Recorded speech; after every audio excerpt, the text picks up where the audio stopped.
Imtiaz Ahmed Sheikh, and in today's session, I'll be teaching you the numerical problem solving techniques from the chapter Heat and Calorimetry in class 10th SSC.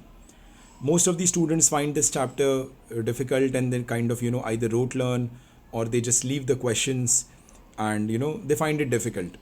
So I have developed certain techniques through which the numerical problem solving of this chapter can be done extremely simply. Before I begin with, let me give you a brief introduction about myself. I have cleared this examination called as JEE Advanced and JEE Mains. I was among the top 1% of the candidates who gave this prestigious engineering entrance exam. I went to IIT. I have done my mechanical engineering from there, after which I worked with two multinational companies and I have co-founded two startups. I'm passionate about physics, so I'm going to teach Science 1 of SSC to you. I represent this institution, IIT and Science Point, which has given amazing results in and around Mira Bhainder. From Nakul Bagrecha getting All India rank 251, currently in IIT Bombay, to Sidhesh Yadav in IIT Madras Aerospace Engineering, Dev Sehol, a 647 out of 720 NEET in Cooper Hospital, etc. So there are like many results, some of which are there on the screen. So if you are interested to take up JEE NEET as a preparation, you can contact us at this particular phone number 705 35 00035. Let's begin. Let's begin with heat and calorimetry. I just want a quick nudge from you. Is my screen clearly visible? Am I properly audible? Oh, great. Thank you, Ayush. Now, so we start with this chapter called as heat and calorimetry. I've taken, cases, I've taken certain demonstrations wherein there are two objects and you can see there are two objects and there are two Bunsen burners. You already know what a Bunsen burner is. So there are two objects and there is a Bunsen burner as well. And I am heating these two objects. So my question to you is, if I heat these two objects, what can possibly happen? When you heat an object, what can possibly happen? Try responding in the chat box. So you heat an object, what can happen? It expands. Sahil says it expands. All right. What else can happen? It will melt. Sarvesh, good. Its temperature will rise. Ayush, all right. Thank you so much. I got my answer. Sahil, what you said is absolutely right. It does expand. But in heat and calorimetry, we do not talk about the expansion of any body. We talk about its phase.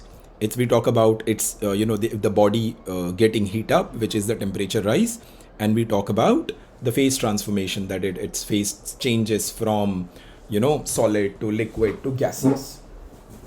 So these are the two possible events that can happen. We need to understand individual events, that is the event of heating up and the event of phase transformation in great details, and we are going to do that, and then we will arrive to a formula, and that formula will help us solve problems. So let's talk about, so there are two things that can happen in such a situation. One is that in the first case, the temperature rises. So the temperature rises. You can say this is the case of heating up. This body is getting heat up.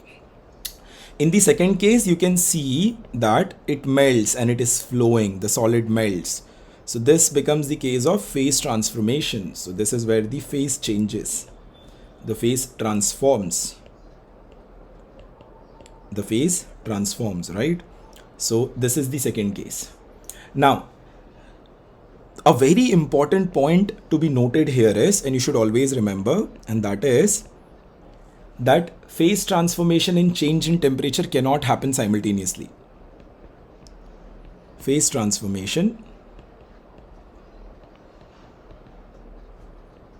and change in temperature cannot happen simultaneously. ये दोनों चीज़ें साथ में नहीं होगी. Whatever be the case, this cannot happen simultaneously. That is, either the temperature will increase or the phase will change. but both the phenomena cannot happen simultaneously. Please remember that. For example, you have ice at 0 degrees Celsius, and you give heat to ice at 0 degrees Celsius, then ice will melt into water. Its temperature will not change. It will transform its phase, but its temperature at that point of time will not change. Is this concept understood by everyone? You can respond me in the chat box. You should remember that it cannot happen simultaneously. Both the phenomena cannot happen simultaneously. All right, great. So, two very important formula which somehow plays in the whole chapter, and those two important formulas are Q equal to MC delta T and Q equal to ML. So these two are the formula. We have already sort of rote learned this, we have rectified this, but most importantly we should know how does this formula come into picture. If we understand the derivation and the root cause of this formula, we can actually solve a lot of questions, and that too very quickly. So let's derive these formulas. I'm going to take the first formula and try to figure out the derivation of that formula. So what I'm going to do is I'm trying to create a logic behind this formula Q is equal to MC delta T, for which I will do demonstrations. My first demonstration is, let's say you have case A and case B. There are two cases that you're dealing with right now. In case A, you have got 5 kg of water, and in case B, you've got 10 kg of water. What is the task that you're supposed to perform? You're supposed to heat this from 30 degrees Celsius to 100 degrees Celsius. That is, heat this from 30 degrees Celsius to 100 degrees Celsius. All right. I want to know from you, think about it, which particular case will require more amount of heat? Try responding in the option box. Will it be 10 kg of water that will require more amount of heat, or will it be 5 kg of water that will require more amount of heat? Okay, so people have started responding. Everybody is saying that it's going to be the 10 kg of water that will require more amount of heat. You're absolutely correct, beta. So this is where we understand something. And what is that? That the heat required in case A, heat, Q is the symbol for heat. Q is the symbol for heat. Heat required in case A is less than the heat required in case B. The heat required in case A is less than the heat required in case B. Why is that? How are you able to arrive to that conclusion? Because the mass in the case B is greater than mass in the case A. And this is where you understand something really important. And what you're able to understand is, you're able to understand that heat is directly proportional to mass. You're able to understand that heat is directly proportional to mass. This is your first learning. Now, यहाँ पर, while you were writing this, there was something common between them. What was common? In both the cases, the change in temperature was 100 minus 30 is equal to 70 degrees Celsius. This was same in both the cases. And in both the cases, we had water. So we had water in both cases, right? So the substance was same in both the cases, and the change in temperature was same in both cases. What was different in both the cases? The masses were different. And accordingly, we came to this understanding that heat is directly proportional to mass. Let's quickly take this forward and we will try to understand the case 2. Demonstration 2, very quickly. We again have case A and then we have case B. In both the cases, I'm taking 5 kg of water. Now the masses are same. In both the cases, I'm taking water. So the substance is same. But in the first case, I want to heat this up. So both were initially at, let's say, 20 degrees Celsius. This was also at 20 degrees Celsius. But in the first case, I want to take the temperature to 50 degrees Celsius. And in the second case, I want to take the temperature to, let's say, 70 degrees Celsius.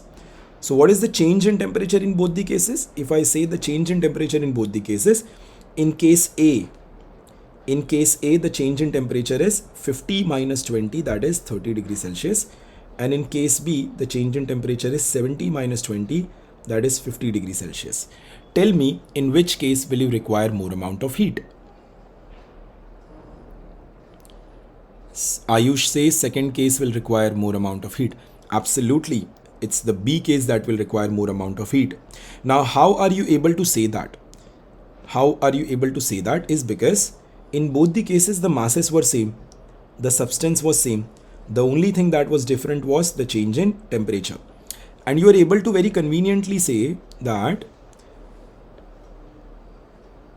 the heat required in case A is lesser than the heat required in case B. There is a reason, because the change in temperature in case A is lesser than change in temperature in case B. So the change in temperature in case B is higher. The change in temperature in case B is higher, right? The change in temperature in case B is higher. And that's the reason you're able to say that the heat required in case B is more. So what you're able to conclude here, you're able to conclude from this that heat is directly proportional to change in temperature. The higher the change in temperature, the greater the heat required. Let's talk about the third case very quickly.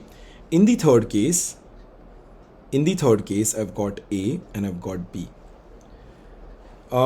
In case A, I have oil, and in case B, I've got water. In both the cases, the amount of substance is same, 5 kg and 5 kg. In both the cases, the change in temperature is also same. Let's say the change in temperature in case A is 20 degrees Celsius and change in temperature in case B is also 20 degrees Celsius. So what is different here? What is different in this case? The different thing in this case is the substance is different. The mass is same, the change in temperature is same. Now, can you please try answering in which case will it require more amount of heat? Will it be oil or will it be water? In which case will it require more amount of heat? Oil or water? Sarvesh says oil, Mayur is oil. Quickly. Nehali says oil. Alright.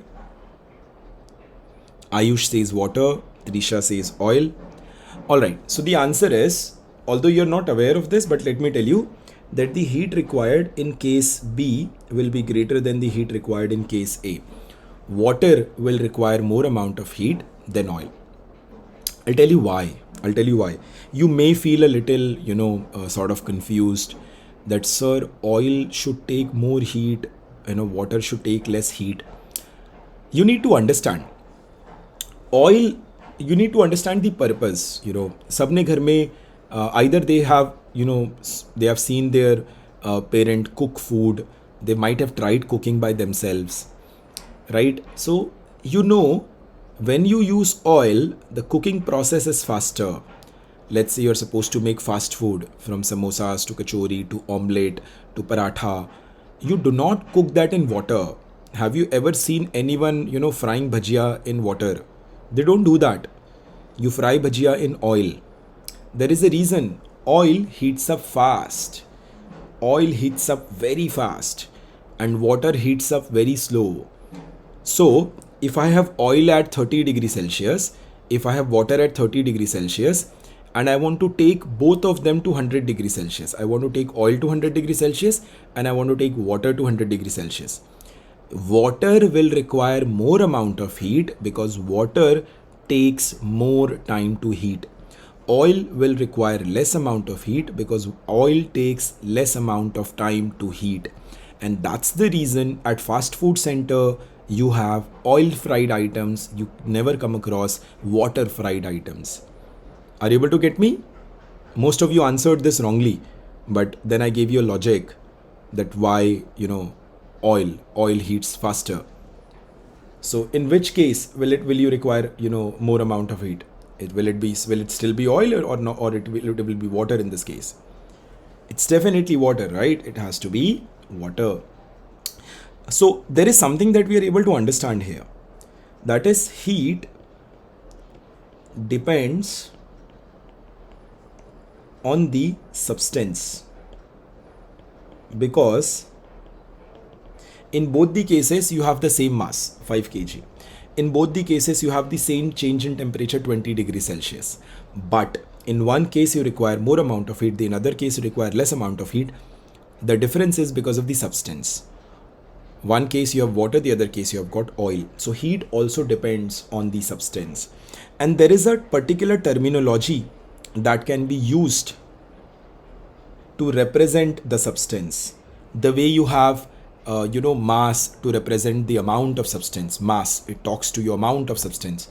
Then you have temperature for degree of hotness, whether something is cold or whether something is hot. So there has to be something that is going to represent the substance, and that particular terminology is called as specific heat capacity. Specific heat capacity represents the substance. It represents the substance. Different substances will have different specific heat capacity. And from this you can derive a logic, and that is, the heat required in case B was greater than the heat required in case A. This certainly means that the specific heat capacity of case A was less than specific heat capacity of case B. The symbolic representation of specific heat capacity is C. And this makes me arrive to a conclusion that heat is also directly proportional to the specific heat capacity. Heat is also directly proportional to the specific heat capacity. Is this understood?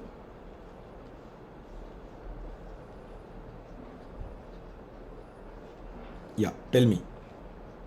You can respond in the message box, in the chat box, and tell me if you have understood the concept of specific heat capacity, as to where the specific heat capacity has come from.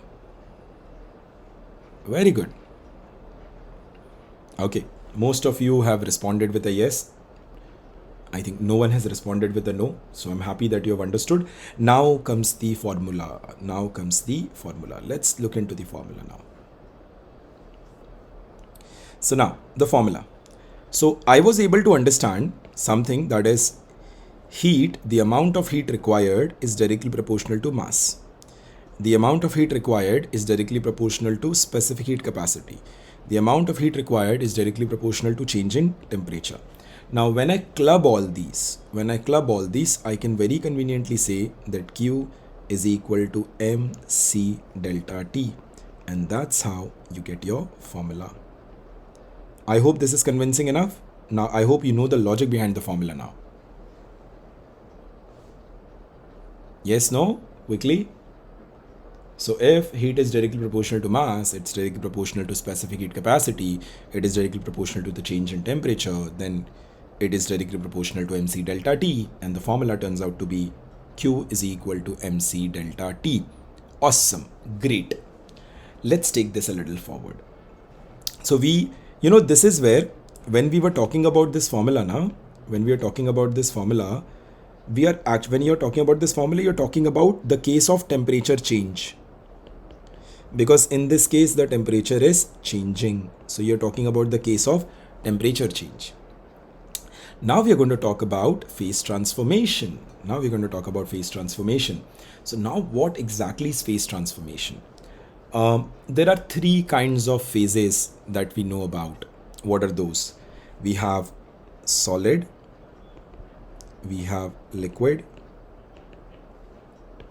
all right, and then we have gaseous. Gaseous is also called as vapor. Gaseous phase is also called as the vapor phase. Now, a very interesting thing, you should know the phenomena. Whenever anything changes from solid to liquid, the phenomena is called as melting.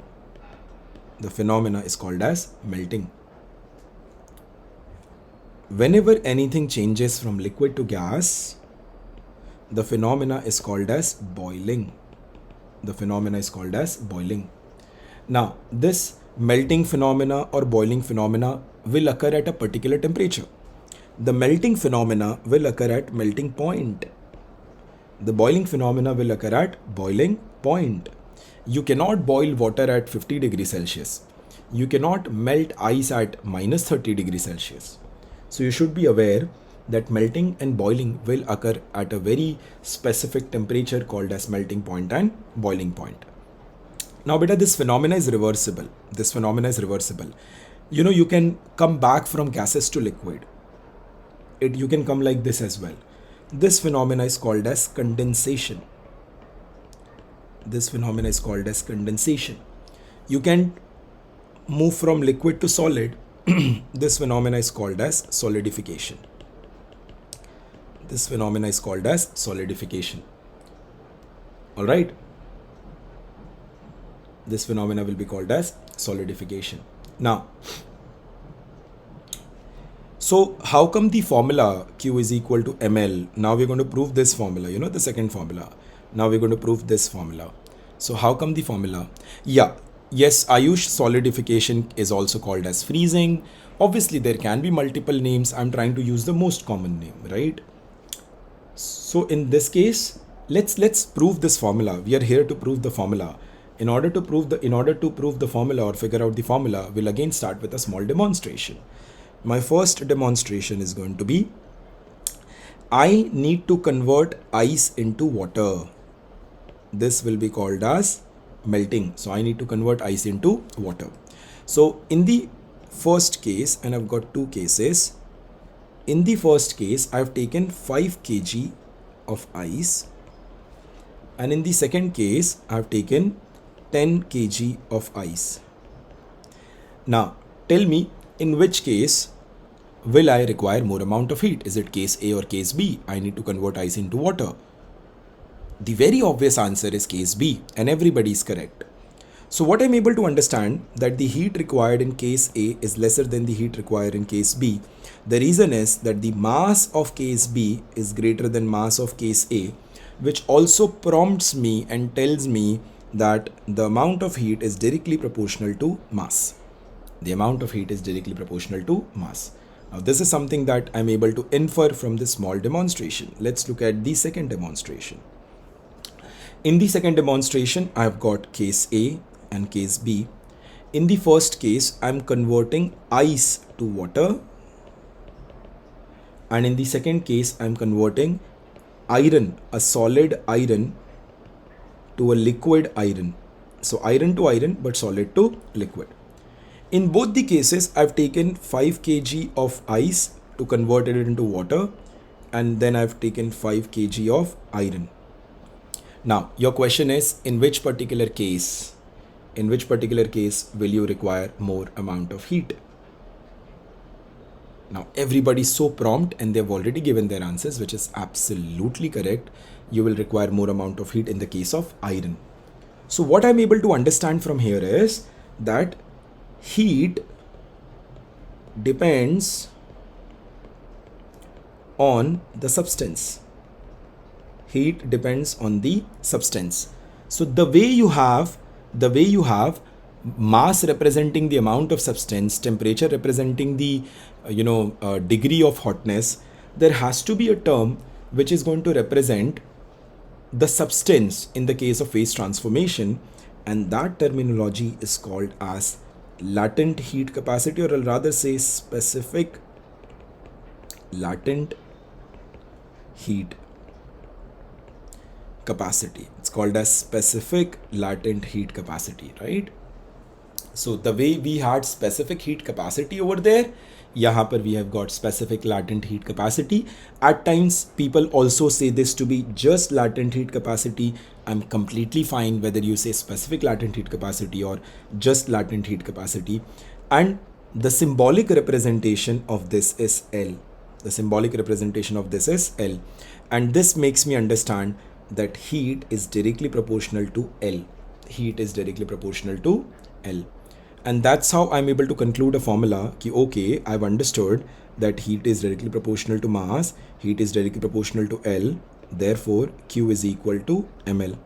And I'm able to arrive to the formula. This formula is for phase transformation. This formula is not for heating and cooling case. A quick question to you. why did I not talk about change in temperature here? Why is this that you don't have change in temperature formula here? Why?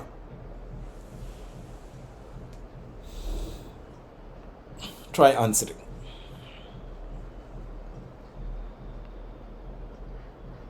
Why am I not talking about change in temperature? So because temperature and phase do not change simultaneously. Correct, Sahil? That's very good. Yes, absolutely. Temperature and phase cannot change simultaneously. If there is temperature change, phase will not change. If there is phase change, temperature will not change. And currently we are looking at phase transformation. And if you're looking at phase transformation, then the temperature will not change. And there is no point in talking about change in temperature. And hence you have just Q is equal to ml as the formula. You just have Q is equal to ml as the formula. All right. Now we have understood the formulas. Now we are equipped to solve problems. But before I do that, I want to tell you something more. Let's talk about, units. Just hold on, guys. Just hold on for 1 second. Just hold on for 1 second. Somebody knocked on my door.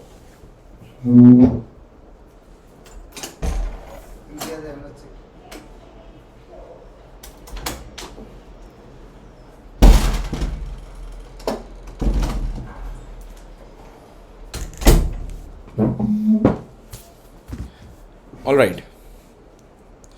Okay, so I hope I'm audible to all of you. I'm still audible. Am I clear? Quick response in the message box. Okay, thank you, Ayush. We need to understand the units of heat. We need to understand the units of heat. All right. And in fact, before that, let's talk about the phase transformation once again. See, whenever you have, if you have latent heat now, so there are two kinds of latent heat. Let's try to understand each of them. Let me zoom a little over here. So there are two types of latent heat. Whenever you have a conversion, from solid to liquid or liquid to solid, this whole phenomena combined, I can say that this whole phenomena combined is called as fusion. And whenever you have a conversion between liquid to vapor or vapor to liquid, this whole phenomena is called as vaporization. And hence, when you're talking about fusion, you're going to talk about LF, that's called latent heat of fusion. When you're talking about vaporization, you're going to talk about LV, which is going to be latent heat of vaporization. What does this tell us? That there are two latent heat.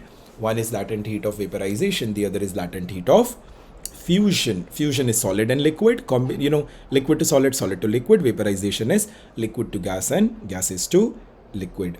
All right. Now let's come to the units of heat, a very important aspect. Now, when you talk about heat, you've got two different units of heat. To understand this, we need to understand something important, and that is work and heat are interconvertible. You can convert work into heat and you can convert heat into work. Work and heat are interconvertible. They can be converted into each other. For example, let's say, how do you convert work into heat? Rub your hands, you're working. Because of friction, your hand becomes warm. Heat is evolved. That's work into heat. Let's talk about heat into work. The engines that you have, the internal combustion engine in your, in your motorcycle or in any vehicle, all the engines have the main reason as the heat energy gets converted into work. How does that happen? You have fuel, which is the chemical energy. Then the fuel burns and there is blasting. So when the fuel burns, a huge amount of heat energy is released, which creates compression. It pushes the piston. The piston moves the crank and the tire starts moving. So what you're doing is you're converting heat into work. So they are interconvertible. There can be hundreds of examples to understand that. But here we are not going to understand the example. Here we are going to understand the units. The unit of work is joules and the unit of heat is calorie. The unit of work is joules and the unit of heat is calorie. Joule is represented by J and calorie is represented by cal. There has to be some interconnection between them. If they are interconvertible, there has to be some interconnection between them. And the interconnection, and you should remember this, that is 1 calorie is equal to 4.18 joules. It can be approximated as 4.2 joules as well. So 1 calorie is 4.18 joules. It can be approximated as 4.2 joules as well. Are we clear with this? These are the two units of heat. At times you'll have a lot of problems dealing with calorie, but then you'll also have problems which will be dealing with joules as well. So you should be in a position to convert them. Let's talk about, the formula that we derived. The first formula that we derived was Q is equal to MC delta T. And the second formula that we derived was Q is equal to M into L. The first formula was Q is equal to MC delta T, whereas the second formula was Q is equal to M into L. From this, I'll make a small rearrangement and I will have C is equal to Q upon M delta T. And from this, I'll make a small rearrangement and I'll have L is equal to Q upon M. What is C in this case? C is specific heat capacity and L is latent heat. So we need to understand the units of these two. There are two different units of these two. First SI unit, and then we're going to talk about CGS unit. Again, I'm going to talk about SI unit and then I'm going to talk about the CGS unit. In the SI unit, the unit of specific heat capacity will be joule per kg because mass becomes kg and change in temperature is written as degree Celsius. Q joule mein, mass kg and change in temperature as degree Celsius. In the case of CGS, I'll rather take heat as calorie upon the mass will become gram, the change in temperature will continue to be degree Celsius. Similarly in SI, it's going to be joule per kg and in CGS, it's going to be calorie per gram. I hope these units are clear with you because we end up making a lot of mistakes in the units. Quick confirmation. Are the units clear to you? All right, great. Let's move forward. Now, this is where we actually understand analyzing a problem. What I'm going to do is I'm going to make a temperature versus heat curve or a temperature versus time curve. You have this curve in your textbook, but the curve given in the textbook is incomplete. So I'm going to give you a complete curve. Then you will know more about this chapter than what is written in the textbook. We are going to do a small experiment. And what is that small experiment? That small experiment is we will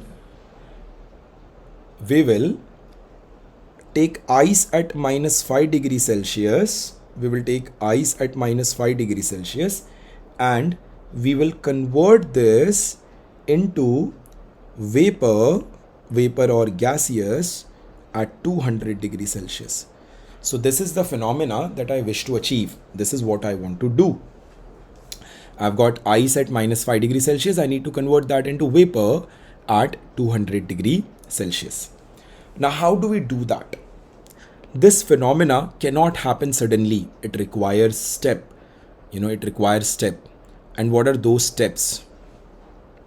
Step number 1. Now I want you to respond me, tell me if I convert, if I heat ice at minus 5 degrees Celsius, what will happen to ice? Answer in the chat box. If I heat ice at minus 5 degrees Celsius, what will happen to ice?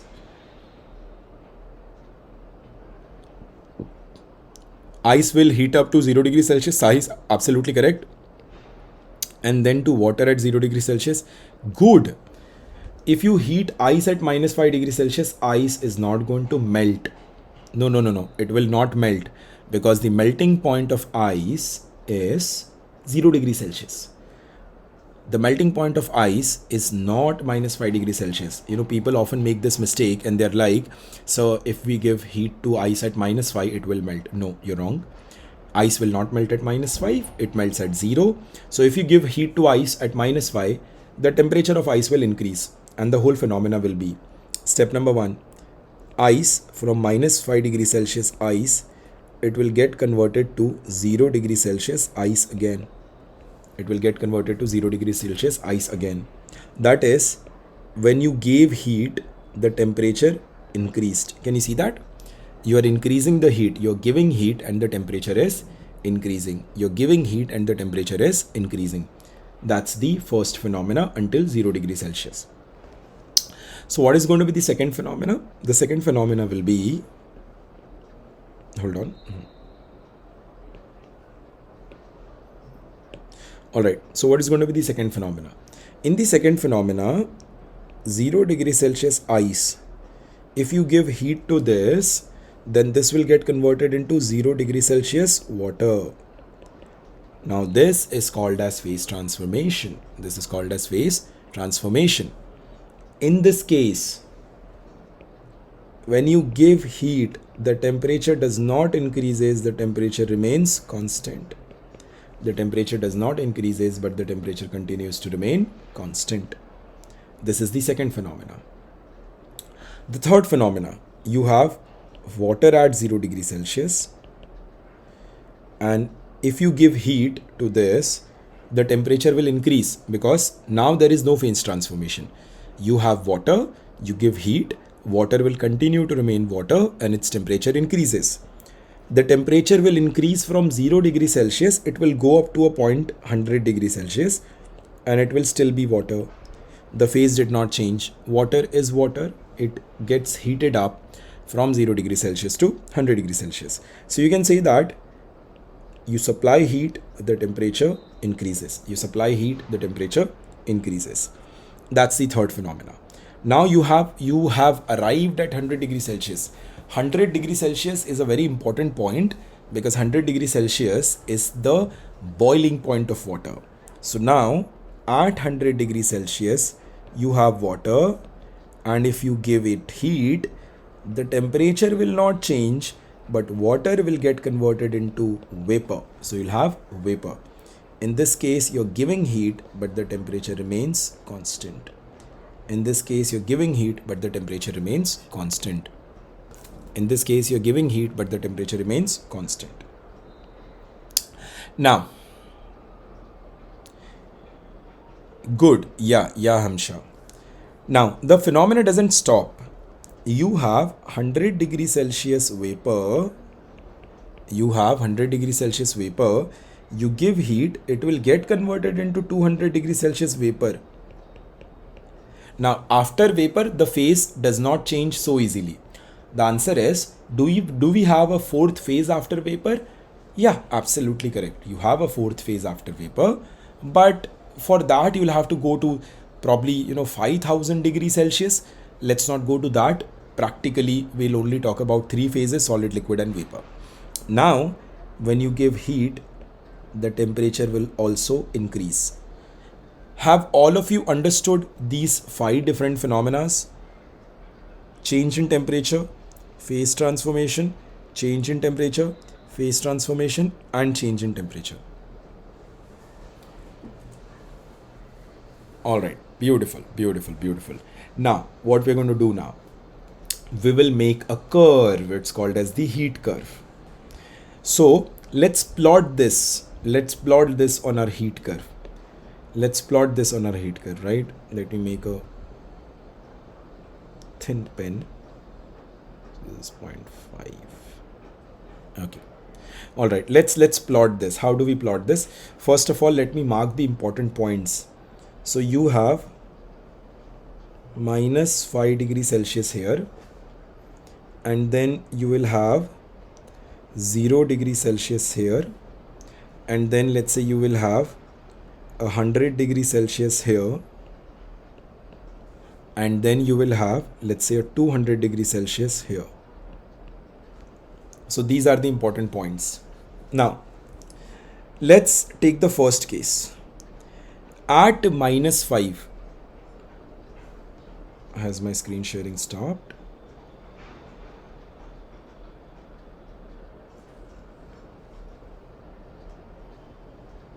Okay, I'm sharing my screen once again. Okay.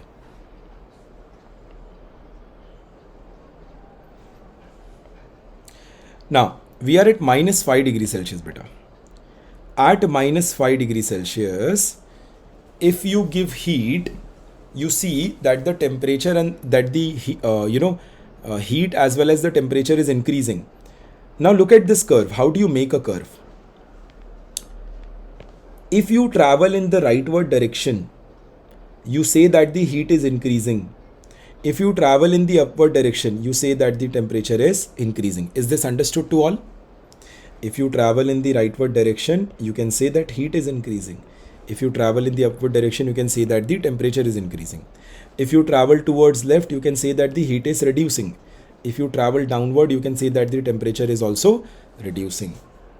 Now, if you travel in a horizontal line, you can say that the heat is increasing but the temperature is constant. Why? Because the temperature does not change. The temperature does not change. If you travel vertically, you can say that the temperature is increasing but the heat is constant. Right? Because you can say that the temperature is increasing but the heat doesn't change, no right or left. It's only a vertical line in the upward direction. Now, if you travel like this, you can say that heat is also increasing, temperature is also increasing. Is this understood?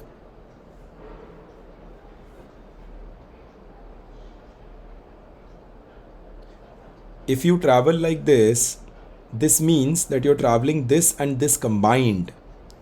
Traveling like this implies that you're traveling like this and this combined. Heat increases, temperature increases. So if you travel like this, it means that heat is also increasing and temperature is also increasing. Now let's draw the diagram. How does the diagram look like? It's very, very important in this case. Now at minus 5 degrees Celsius, if you give heat, the temperature and heat both increases. So you will make a curve like this. You'll make a curve like this. Like this. That is, you started with ice. At this point of time, at minus 5 degrees Celsius, you had ice. At this point, you again have ice. At this point, you again have ice. Now what is going to happen? So you have reached 0 degrees Celsius. Now ice is supposed to melt. So the temperature will not increase, but you can give heat. So in this case, you will draw a curve like this. Alright, what does this mean? This means that the temperature remains constant at 0 degrees Celsius, but yes, heat is evolving, heat is increasing. And from ice, you go to water. From ice, you go to water. You do not stop here. Now you have water at 0 degrees Celsius. You have water at 0 degrees Celsius. Now when you will heat this, you will end up getting, you will heat the water and take its temperature to a point 100 degrees Celsius. How would you do that? You will take the temperature to a point called as 100 degrees Celsius. So this is where you have reached at 100 degrees Celsius. So now you are traveling in this direction, and this is where you again have water, but this water is at 100 degrees Celsius. Let me correct this. This is at 100 degrees Celsius, right? So this water is at 100 degrees Celsius, right? Now at 100 degrees Celsius, we have water. If you give this more amount of heat, its phase will change. Water will get transformed into vapor, but its temperature will not change. So the next line is going to be a horizontal line, something like this. The next line is going to be a horizontal line, something like this. And then you will have, from water, you will end up having vapor. From water, you will end up having vapor.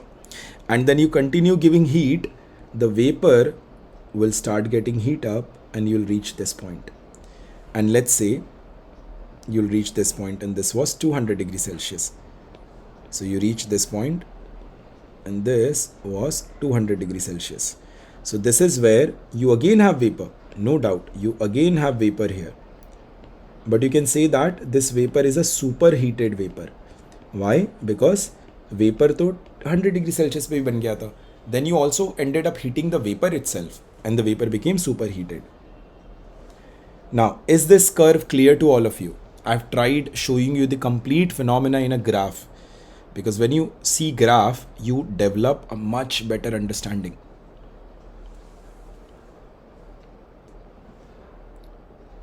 Quick responses. If there is anyone who has not understood the graph, this session is getting recorded, so don't worry. I'll send across the recording to you, so relax. But if there is anything that you have not understood, please question me. You can. I'm looking at the chat box. You can simply ask me and I will respond to you.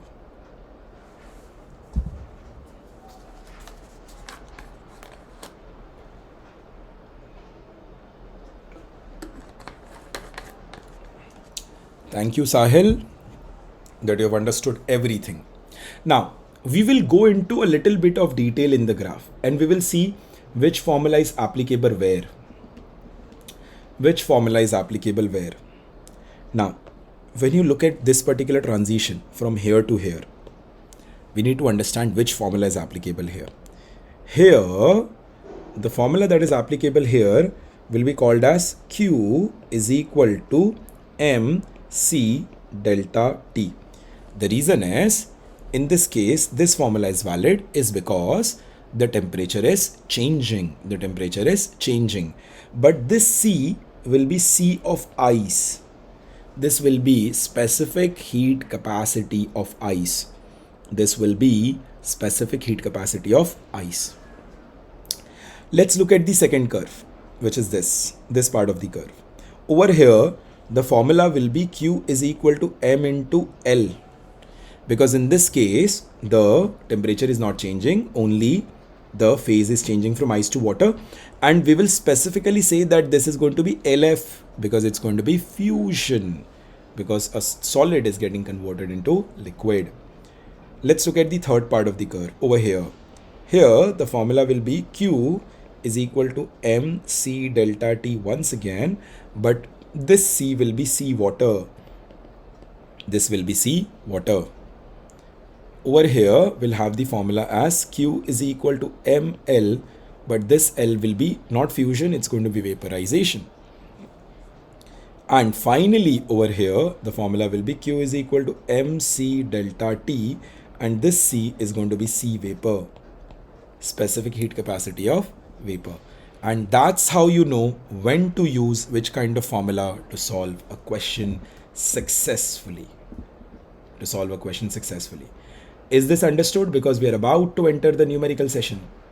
We have mostly understood all the fundamentals. Quick response, right in the chat box. All right.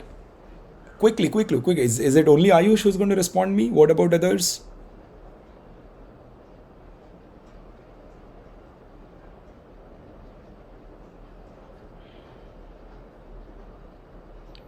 Yes, Maher, the temperature of vapor will continue to increase. Yes, the temperature of vapor will continue to increase because vapor will not get transformed into any other phase. It can get transformed, but that will happen at thousands and thousands of degrees Celsius. So we are not going to talk about it. We are only limited to 100, 200, 300 degrees Celsius. So in that case, vapor will only get heat up. It is not going to change its phase. So you can say vapor is the final phase. All right. Now we come to something really interesting. This is where the problem session begins. We have a calorimeter and we have its principle, which is what we need to understand. So first of all, what is a calorimeter and what is going to be the principle of calorimeter? So calorimeter क्या होता है? Calorimeter is a device. Calorimeter is simply, it's a device. Calorimeter is simply, I'll say that it's a device to understand. It's a device to understand the change in temperature. It's a device to understand the change in temperature. But when do you want to understand the change in temperature? Under what condition? We want to understand the change in temperature when two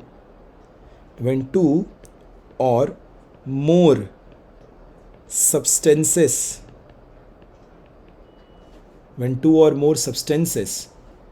of different temperature are mixed. For example, you have a calorimeter in which you are mixing ice and water, so the temperature will change. You have a calorimeter in which you're mixing water and vapor, the temperature will change. You have a calorimeter in which you're mixing ice and vapor, the temperature will change. So what calorimeter will do is, calorimeter is going to measure the temperature change as to how the temperature is changing. That is called as calorimeter. Now I'll show you how does a calorimeter look like in this diagram. See, a calorimeter is a box. It's a box. The inside of the calorimeter, this is basically a copper vessel. This is a copper vessel. Bartan, proper bartan. It's a copper vessel. This copper vessel in the gray, you can see it is surrounded by woolen padding. It is surrounded by a woolen padding. Woolen padding, like the material of your sweater. Why do you need woolen padding? Wool का purpose क्या होता है? It is for thermal insulation. Woolen padding is a bad conductor of heat. It will not allow heat to pass through it. So it's a bad conductor of heat. That's the reason we have a woolen padding. And after the woolen padding, you have a wooden box. You have a wooden box. That's a wooden jacket, or you can say a wooden box. Wooden box, again a bad conductor of heat, no doubt about it. Plus it is strong. It is a strong material. So it can make the calorimeter physically strong. Bad conductor of heat as well as physically strong. So you have got a copper vessel, you have a woolen padding, and you have a wooden jacket. That's the box that we make and we call it to be a calorimeter. Then there are two holes, one here, the other here. From the first hole, a thermometer enters. The purpose of the thermometer is to measure temperature. From the second hole, a stirrer enters. The purpose of the stirrer is basically a chammach. The purpose of the stirrer is to mix this properly. There is a reason that this needs to be mixed properly. I'll tell you why. Is because if you don't do that, the transfer of heat will be non-uniform. कैसे? समझना. You might have seen घर में सब्जी बनाते हुए there is a कढ़ाई. And whenever a sabzi is made, somebody takes a stirrer or a kalchul or a palta, and then you kind of, keep moving it, keep stirring it, keep, flipping it, niche upar, keep flipping the sabzi in the kadai. Why? Because if you don't do that, the lower portion of the vegetable will burn and the upper portion of the vegetable will be kacha. That's not how you cook vegetable, right? When you continuously mix it, every part of the vegetable is getting uniform heat. They're getting equal heat. And that's the reason you need a stirrer. Same here. You want everywhere uniform transfer of heat. ऐसा नहीं है कहीं पर ज़्यादा transfer, कहीं पर कम transfer. And hence you have a stirrer. I hope you have understood. Have you understood the purpose of the stirrer in the calorimeter? Yes, no? Very quick response.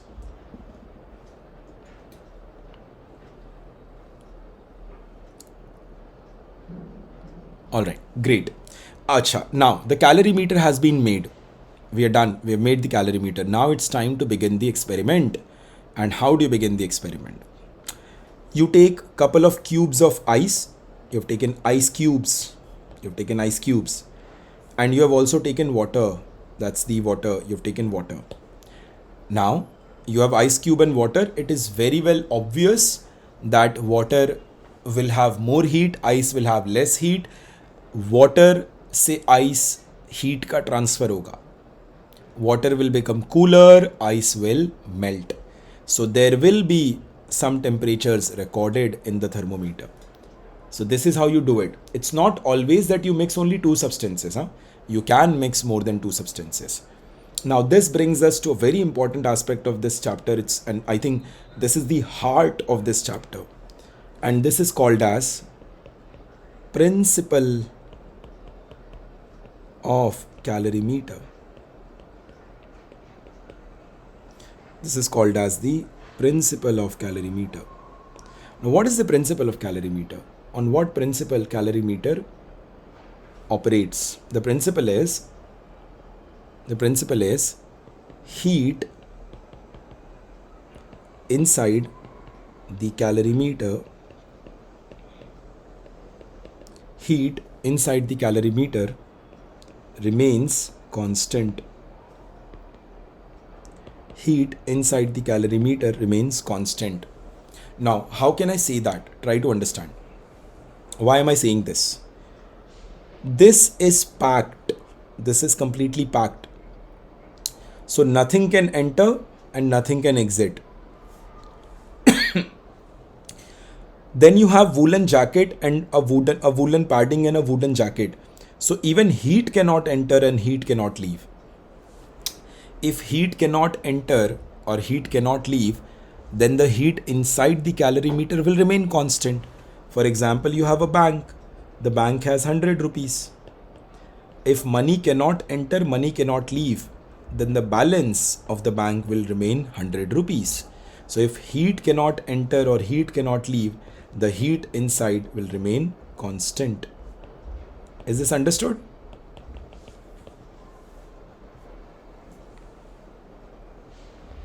Please respond. Right? So the heat inside the calorimeter will remain constant. So this can be further simplified and written as, simply if heat is constant, it means that heat lost by one substance is equal to heat gained by another substance. This means heat lost by one substance will become equal to the heat gained by another substance. And how is that?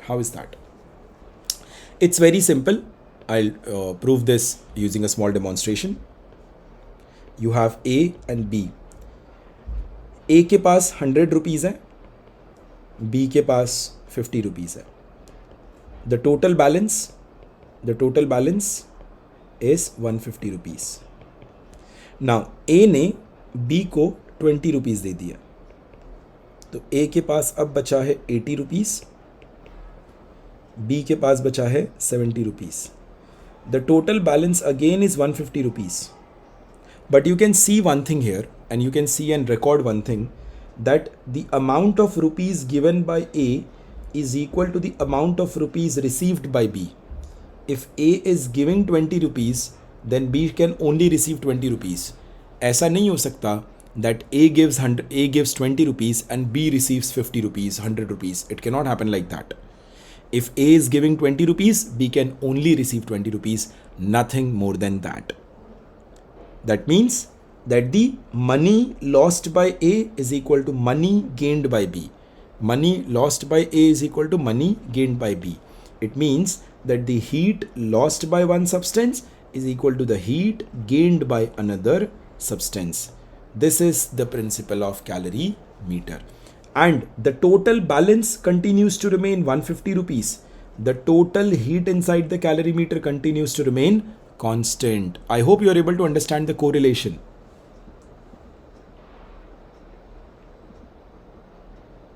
Yes, no?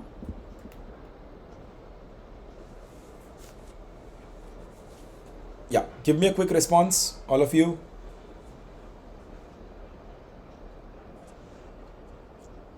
Beautiful. So now you have understood calorimeter. It's time that we solve a couple of problems. It's time that we solve the application of calorimeter. Let's quickly take up a couple of problems. Obviously, we'll start with very, very basic problems. Now the question is, how much amount of heat energy is required to raise the temperature of 5 kg of water from 20 degrees Celsius to 100 degrees Celsius? See, it's very important to decode the question. The question is a word problem. You need to convert the word problem into mathematical problem and then solve it. So how do you convert that? In order to convert that, you should have a very solid understanding. of the nuances. For example, how much heat energy is required? The question is, what is the heat energy required? To raise the temperature, okay. To raise the temperature, okay, so there is a change in temperature. Of 5 kg of water, okay, so the mass is 5 kg. Water, the substance is water. Alright. And the change in temperature is from 20 degrees Celsius to 100 degrees Celsius. Oh, so the change in temperature delta T is 100 minus 20, it's going to be 80. Very nice. So now we see that there is a change in temperature. The only formula that can be applicable here, and that will be nothing but Q is equal to mc delta T. There is no other formula that you can use, right? This will give you the amount of heat energy required, which is what is asked. The mass is 5 kg. Write the units properly. 5 kg multiplied by the specific heat. Now, the specific heat of water is something that you should know. You should know the specific heat of water. Let me write it down. The specific heat of water, Cw, is 1 calorie per gram per degree Celsius. Or it can be written as 4.2 joules per kg per degree Celsius. It can be written, sorry, my bad, I made a mistake. So this is 1 calorie per gram per degree Celsius. So we will solve it in terms of calorie only. Acha, quick question. Do you want me to convert 1 calorie per gram per degree Celsius into joules per kg to understand how units are converted? Do you want to understand the unit conversion? Okay, great. Sahil says that he wants to understand. Sahil, so my next task is going to be the conversion of the units. So my task is, see, I've got heat capacity, specific heat capacity of water as 1 calorie per gram per degree Celsius. And I need to convert this into, this is from SI, this is CGS, and I need to convert this CGS into SI. How do I do that? Try to understand. First of all, Sahil, you should know a couple of conversions. That is 1 calorie is equal to 4.2 joules and 1 kilogram is equal to 1000 gram. 1 kilogram is known as 1000 gram. So you need to write those values. So if I say 1 calorie is 4.2 joules, 1 kilogram is 1000 gram, this tells me that 1 gram is equal to 1 upon 1000 kilogram. Now write these values. So I've got Cw is equal to 1. Instead of calorie, you will write joules. So 4.2 joules, the whole divided by gram. Instead of gram, you will write 1 upon 1000 kg. And degree Celsius will continue to remain degree Celsius. So the 1000 will go up. This will go up and get multiplied in the numerator, and you will have Cw as 4.2 multiplied by 1000 joules per kg per degree Celsius. Now 10 ki power 1000 can be written as 10 ki power 3, which is also called as kilo. It is called as kilo, represented by term K. So I can write 4.2, 1000 matlab kilojoules per kg per degree Celsius. I hope Sahil, this is understood.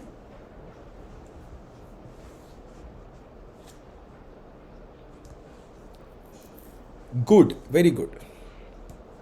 Chalo, let's solve the question. Let's write down the values. I've got C ka value is 1 calorie per gram per degree Celsius multiplied by change in temperature is 80 degrees Celsius. Now hold on. Always be careful about units. Please be careful about units. Very important.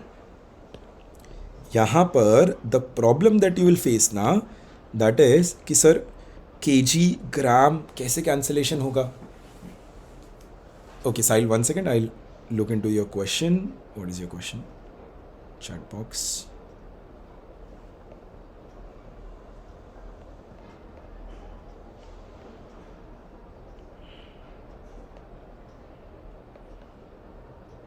Sahil, I cannot see your question. Can you specifically write your question now?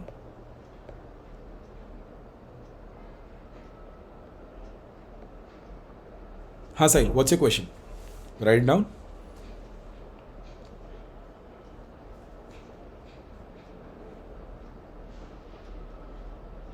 No. So, all right. Okay. Okay. You can ask me later.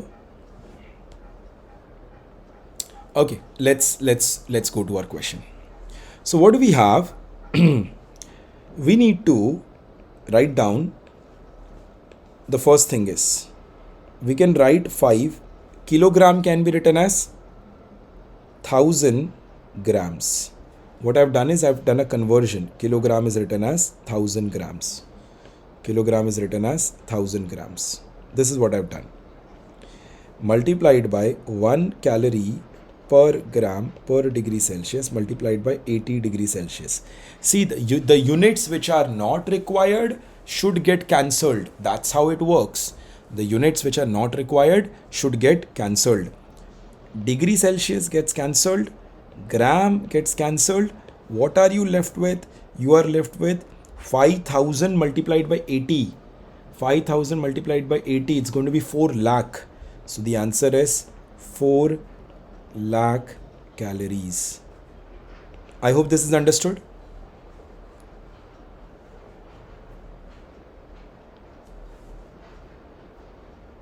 Is this understood to all?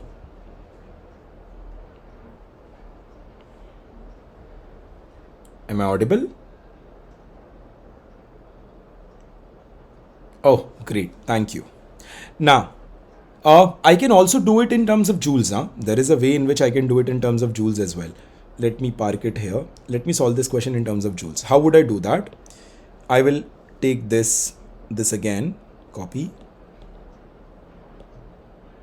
So I will take this again. And how do I solve this question in terms of joules?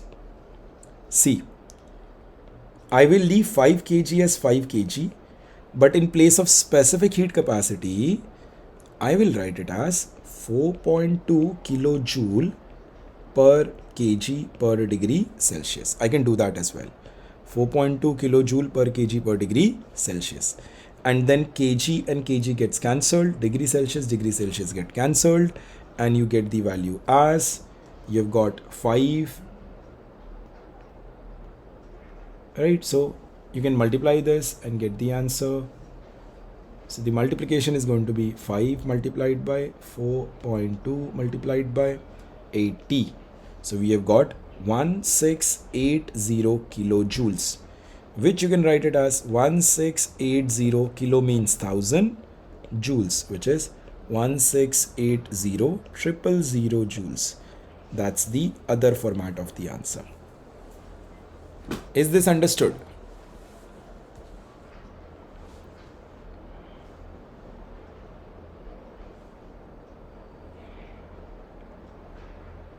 All right, beautiful. Now, in case I've made, if I've made any calculation error, pardon me, but concepts are more important. Mostly the calculation should also be right, but still, in case I miss out on the calculation, you focus on the calculation and get it correct.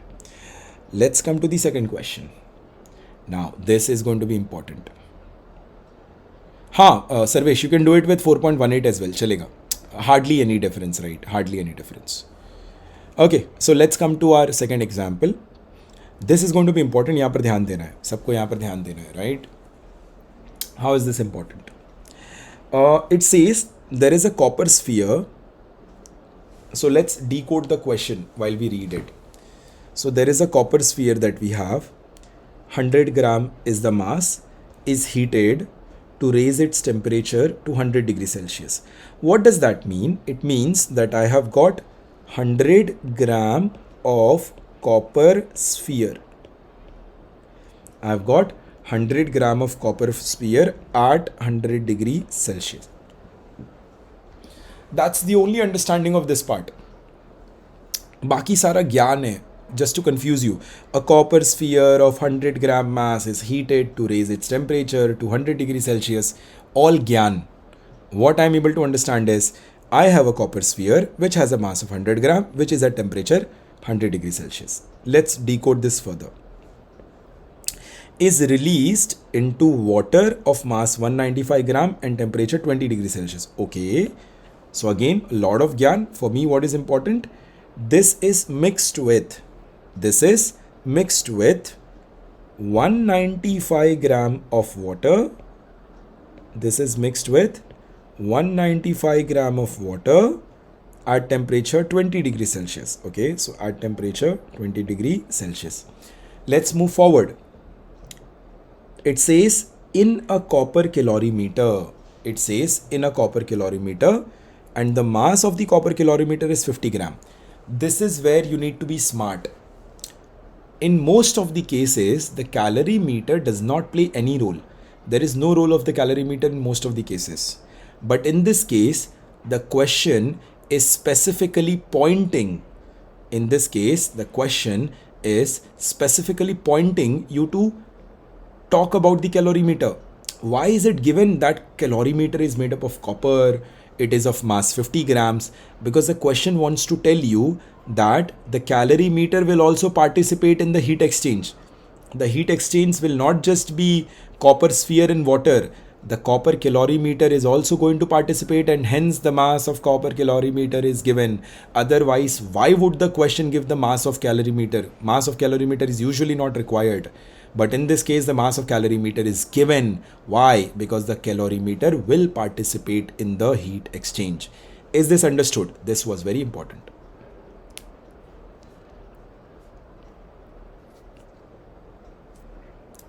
Response in the message? Nishtha, good. My question is, the copper calorimeter will participate is something that you should know. And how are you able to understand this?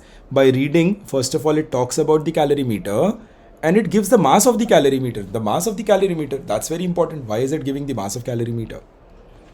So we have one more item which is going to participate, and that will be 50 gram of copper calorimeter. Acha, have they given you in the question what is the temperature of calorimeter? Have they given you in the question what is the temperature of the calorimeter? Tell me. Question में बोला है क्या calorimeter का temperature कितना है? आयुष क्या बोला है बताओ, बिकॉज आई कैन नॉट सी की क्वेश्चन में बोला है कैलोरीमीटर का टेम्परेचर दिया है. But anyways, if you are able to see it then tell me.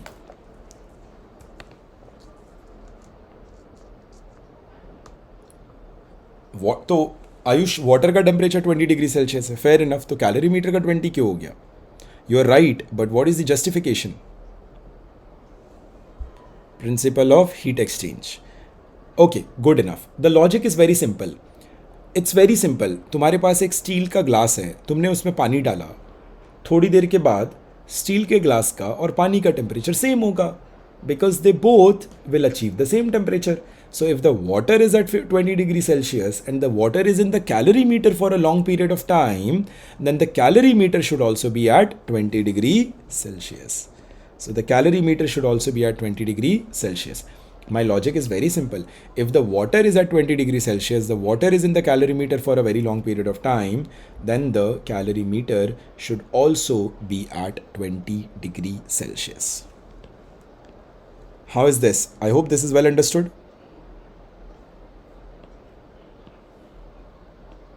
Yes, no, please respond.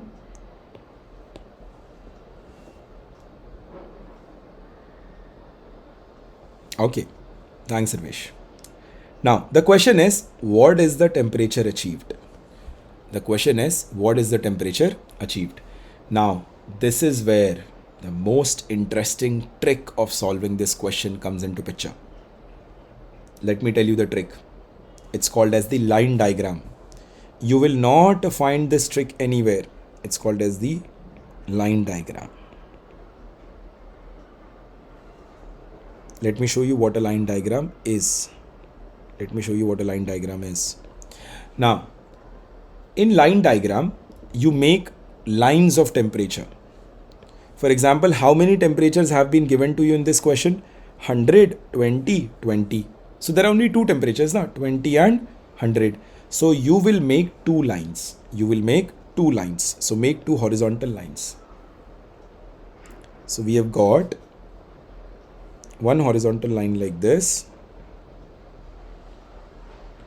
We have got another horizontal line like this. ठीक है? So this corresponds to 100 degrees Celsius. This corresponds to 100 degrees Celsius. and this corresponds to 20 degrees Celsius. This corresponds to 100 degrees Celsius. You know, this line corresponds to 100 degrees Celsius and this line corresponds to 20 degrees Celsius. Now, जो line पे जो item मौजूद है उसको वहाँ पर place कर दो. For example, can you see copper sphere 100 degree Celsius पे आएगा. ओके, तो कॉपर स्फीयर के लिए थोड़ा सा स्पेस बनाओ और कॉपर स्फीयर को यहाँ पर प्लेस कर दो. तो कॉपर स्फीयर को मैंने प्लेस कर दिया, CU स्फीयर. परफेक्ट, मैंने कॉपर स्फीयर को प्लेस कर दिया. दूसरा, वाटर 20 डिग्री सेल्सियस पे आएगा. ओके, तो वाटर को भी प्लेस करो. So let's place water as well. थोड़ा सा वाटर के लिए स्पेस बनाओ यहाँ पर और वाटर को प्लेस कर दो. So okay, so we have got water here. The water is at 20 degree Celsius. Very good. One more thing, we have got copper का कैलोरीमीटर, वो भी 20 डिग्री सेल्सियस पे. ओके, कॉपर के कैलोरीमीटर के लिए थोड़ा स्पेस बनाओ, यहाँ पर बना दो ऐसे. Okay, so we have got copper calorimeter. We have got copper calorimeter. इतना पार्ट समझ में आया सबको? I made 2 line diagrams of 2 different temperatures. जो जहाँ पर मौजूद है वहाँ पर उसको प्लेस कर दिया. Is this understood?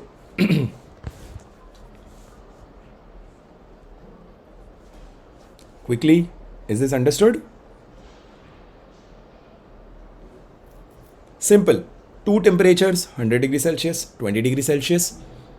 Make 2 lines and place the items or the substances on those lines of temperature accordingly. Now, common sense. What I'm going to talk about now is a very common sense. Who is going to lose heat?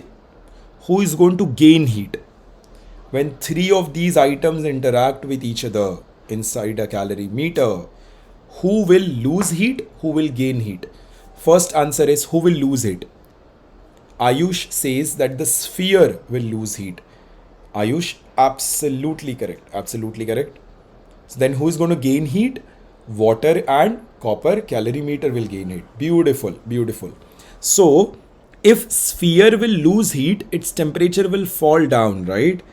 So the temperature of sphere will fall down, the temperature of calorimeter will raise up, the temperature of water will come up, and they will reach a common temperature. They will reach a common temperature. Is this understood to all? Copper sphere temperature will fall, water and calorimeter temperature will rise, and they will reach a common temperature. Is this clear to all of you? Can you see it on the screen? They all should come to a common temperature. Please confirm. Yes. So they all should come to a common temperature. So the next step in this process will be draw the common temperature line. Draw the common temperature line. Just draw this. This temperature is going to be capital T. You don't know the value of capital T. You're supposed to calculate the value of capital T. And this is what your task is, that you need to calculate the value of capital T. Now, let's write down the amount of heat lost and the amount of heat gained. This sphere is going to lose heat. It loses heat. The value of the heat lost is Q1. The copper calorimeter is going to gain heat. The copper calorimeter is going to gain heat. Water is going to gain heat. Let the heat gained by water be Q2. Let the heat gained by calorimeter be Q3. Q1 is the heat lost by copper sphere. Q2 is the heat gained by water. Q3 is the heat gained by calorimeter. Now, your equation will be come to the principle of calorimeter. The principle of calorimeter says heat lost is equal to heat gained. So you'll be able to very conveniently write that Q1 is equal to, Q1 is the heat lost. Or let me write down the principle here.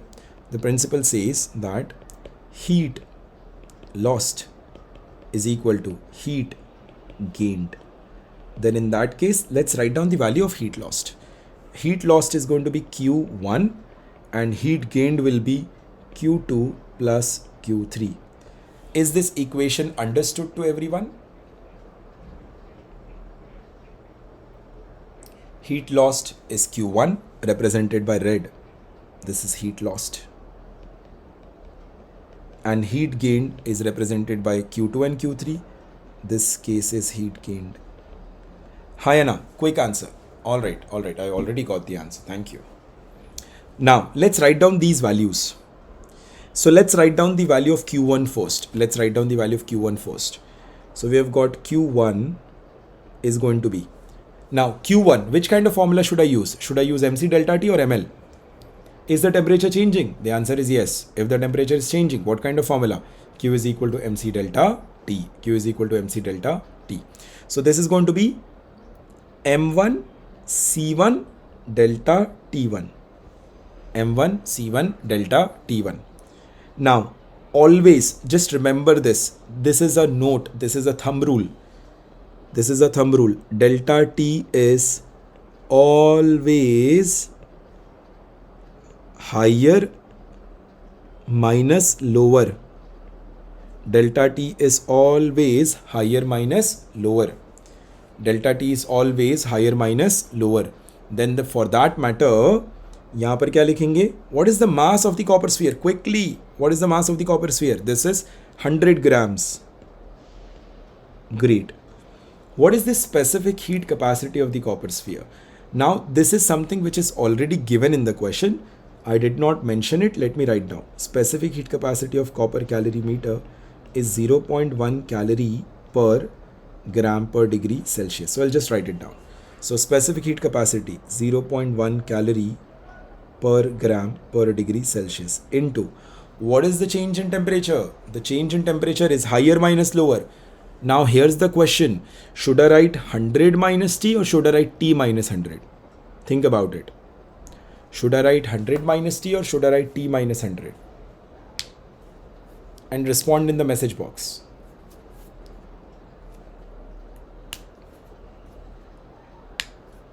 Yes, Sarvesh, I should write 100 minus T because I've just told you that it's going to be higher minus lower. So I'll write it as 100 minus capital T. My first equation is complete. Beautiful. Let's talk about the second, Q2.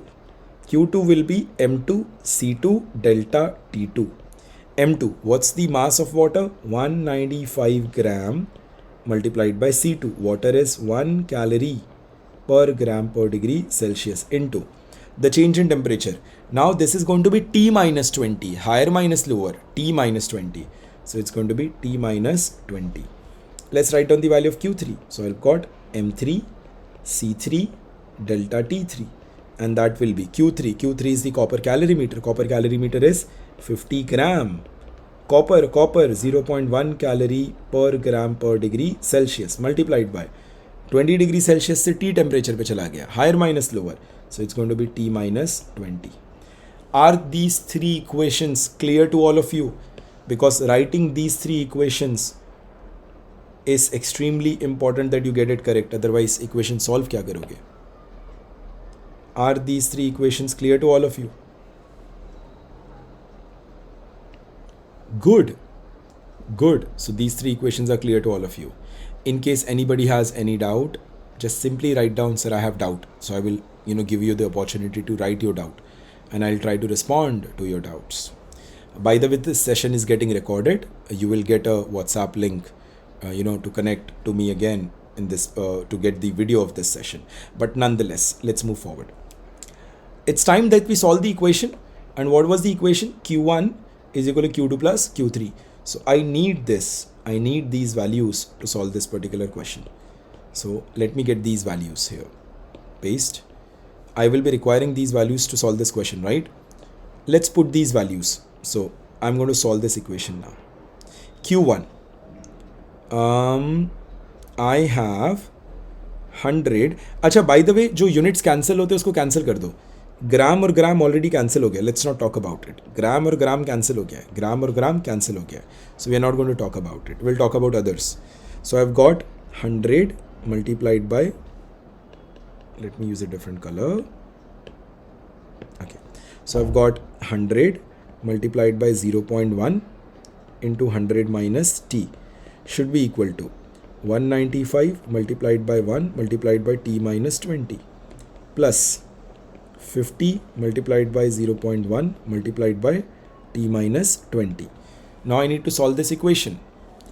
बेटा degree Celsius मैंने लिखा ही नहीं है तो इसमें cancel करने की ज़रूरत नहीं पड़ेगी Ayush, because I know my answer is going to be degree Celsius anyways. So, acha, so 100 into 0.1 is going to be 10. 100 into 0.1 is going to be 10. 10 multiplied by 100 is going to be 1000. So, we have 1000 on the left hand side. 100 into 0.1 is going to be 10. 10 multiplied by t is going to be 10t. So, I'll have minus 10t is equal to. Now, what do we have? We have, what I can do is, I can further simplify this equation. And when I further simplify this equation, I will open this. So I'll have 195 into t. When I open the bracket, I'm opening this bracket. We'll have 195 into t minus 3900. And then I'm going to open this bracket. So, and then I'll have plus 5t minus 100. Now, when you calculate this, you will end up realizing you will have an equation 210t is equal to 5000. You simply need to solve this equation, a very simple equation, add and subtraction, and this will give you the temperature as 23.8 degrees Celsius, and if I'm not wrong, that's the correct answer. Is this clear? If I'm not wrong, that's the correct answer. I hope you got a lot of clarity to solve this question. See, the problem in the textbook is now there is so much of theory, there is so many lines, there is no proper diagrammatic approach, there is no proper demonstration of the question, and then we are forced to learn it, ratify it, and it's so disappointing that we need to ratify the questions and answers. Numericals are very interesting, they're very logical. You can actually understand them in detail as to what happened, how did it happen, which equation, why the equation, how the units, and then finally what's the final outcome. Is this understood? Give me a thumbs up if you like this approach. Provided there is a thumbs up in the comment, or you can, so there is a thumbs up.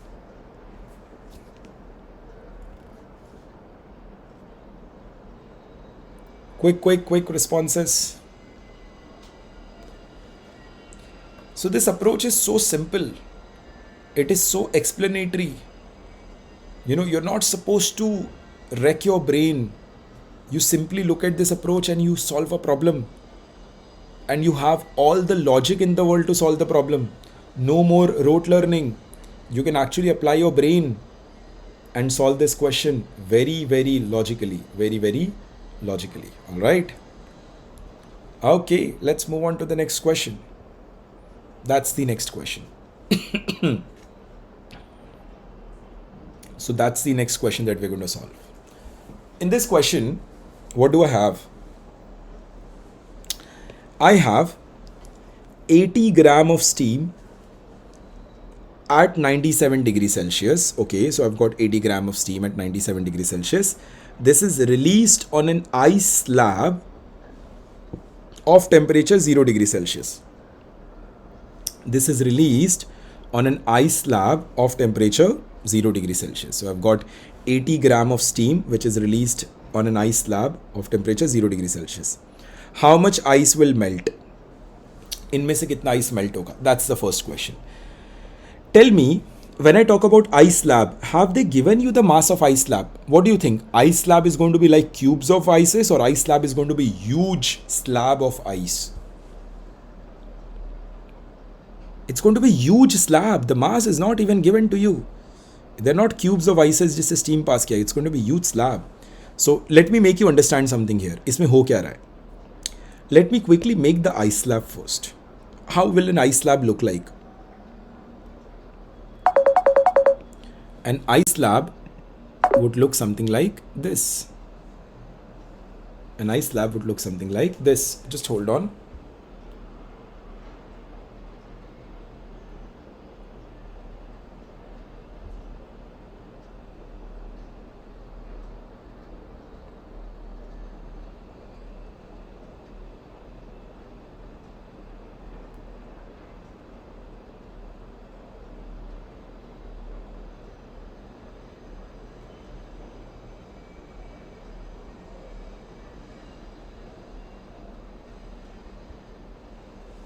Now, let me make the ice slab in your case.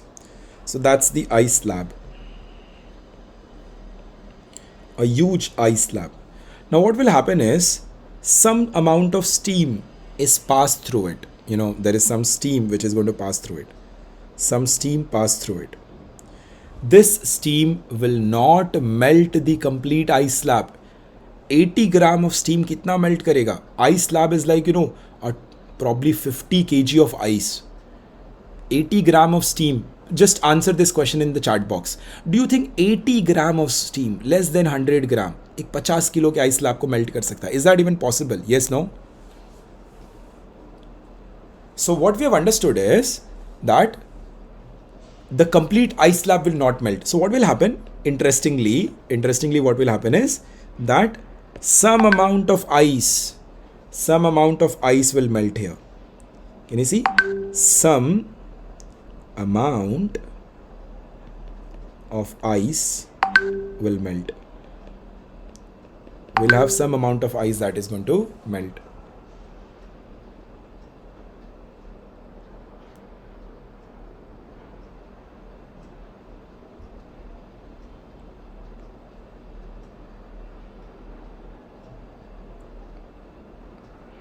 Just hold on. So some amount of ice is going to melt.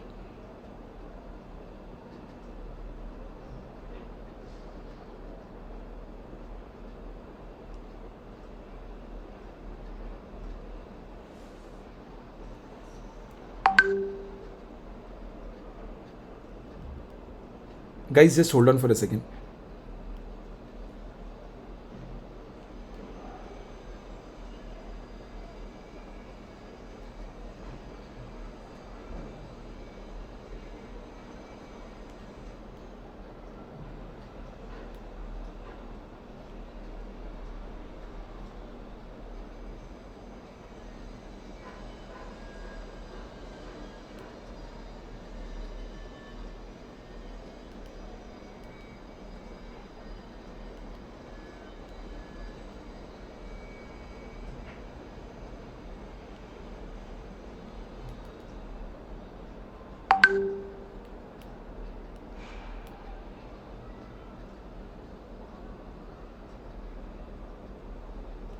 Okay, so what will happen is some amount of ice is going to melt.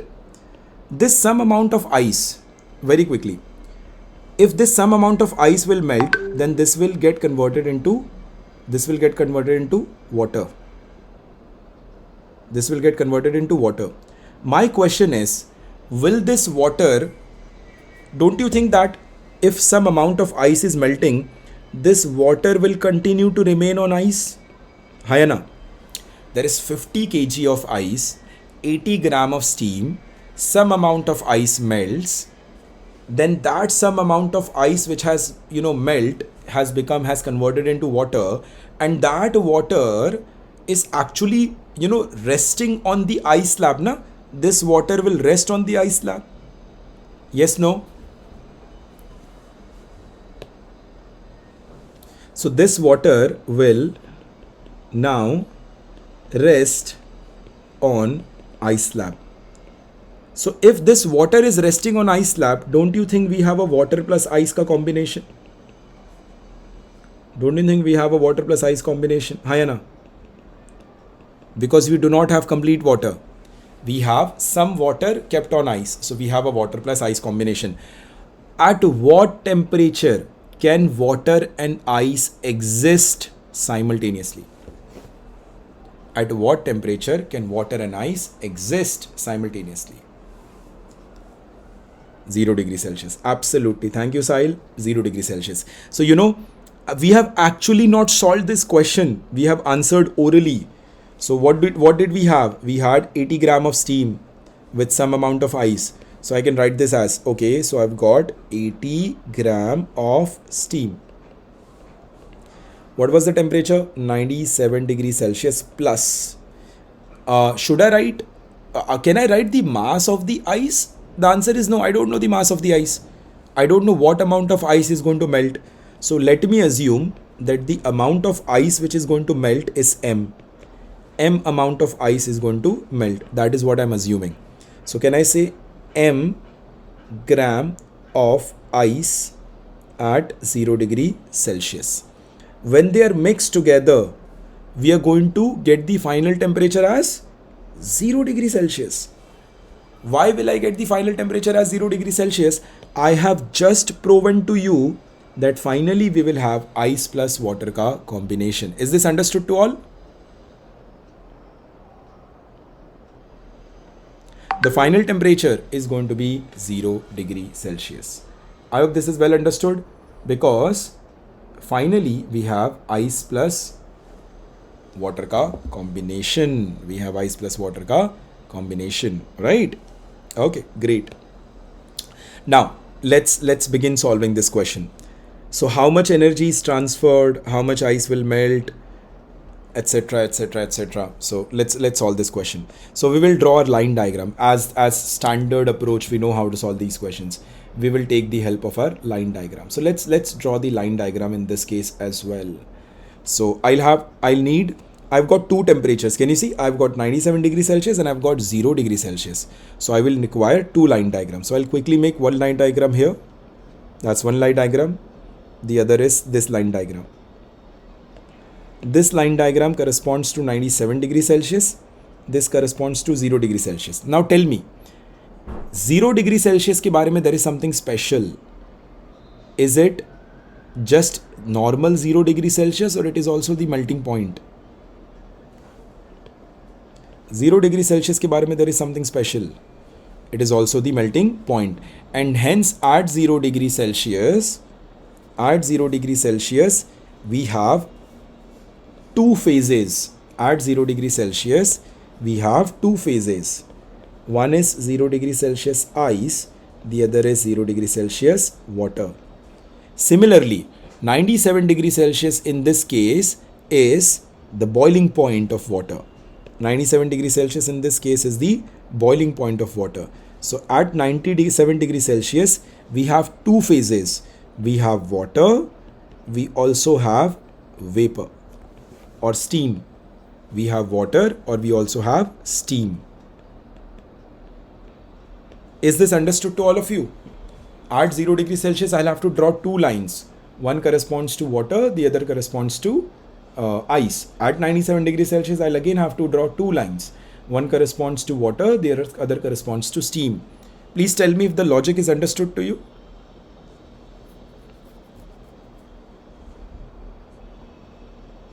Yes, no, very quickly. Okay, now see, what will happen is, I already know my answer. The final temperature is, it's going to be 0 degrees Celsius, right? So I already know my answer. This is where everybody will reach finally.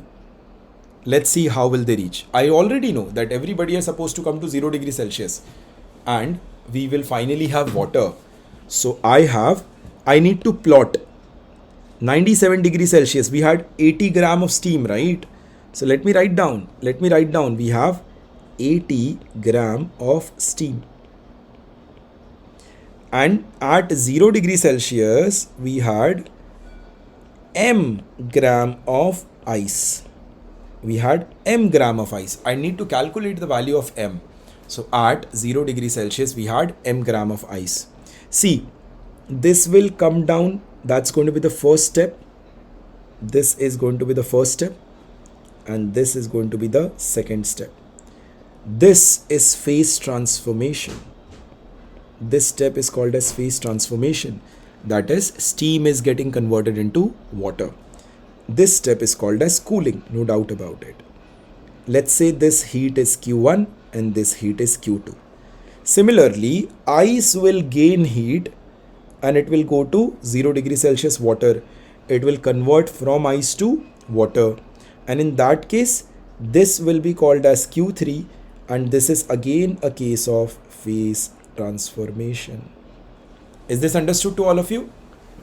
Q1, heat required for steam, 80 gram steam to get converted to 80 gram of water. Q2, heat required, or I can say heat released when water at 97 degrees Celsius comes to 0 degrees Celsius. Q3, the heat required by m gram of ice to melt and become water. Is this understood to all of you?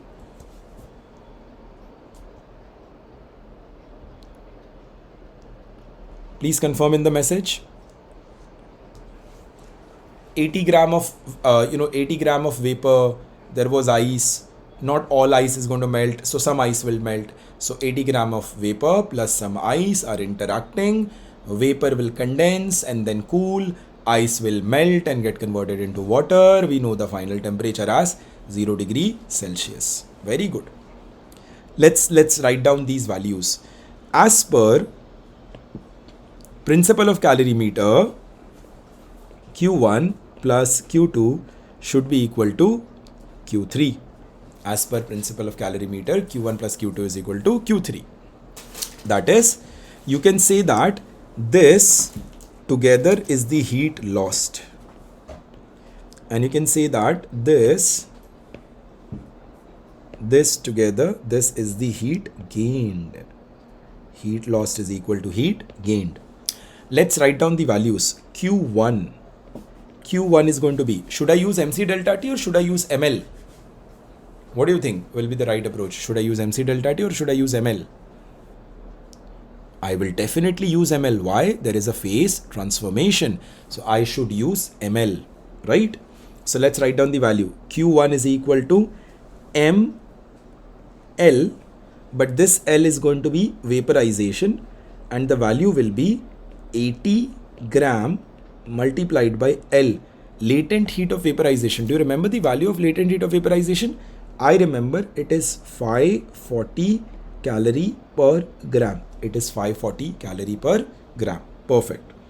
So yahan se gram and gram cancels and we get the value of Q1. Perfect. Let's write down the value of Q2. Q2 is going to be MC delta T, because in this case the temperature is changing. It is not the case of phase transformation. It is the case of temperature change. So Q2 is going to be MC delta T. Let's write down the value.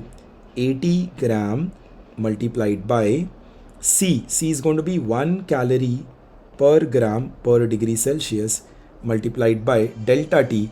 Delta T is going to be change in temperature. I have always told you this should be higher minus lower. This should always be higher minus lower. So this will become 97 minus 0 degree Celsius. This will become 97 minus 0 degree Celsius. Let's cut down the units. Gram and gram is cancelled. Degree Celsius and degree Celsius is cancelled. So I got the value of Q2. Let me write down the value of Q3. Q3 is going to be again M into L, but this is going to be L fusion. The mass I don't know. I need to calculate this mass, but I know the value of LF.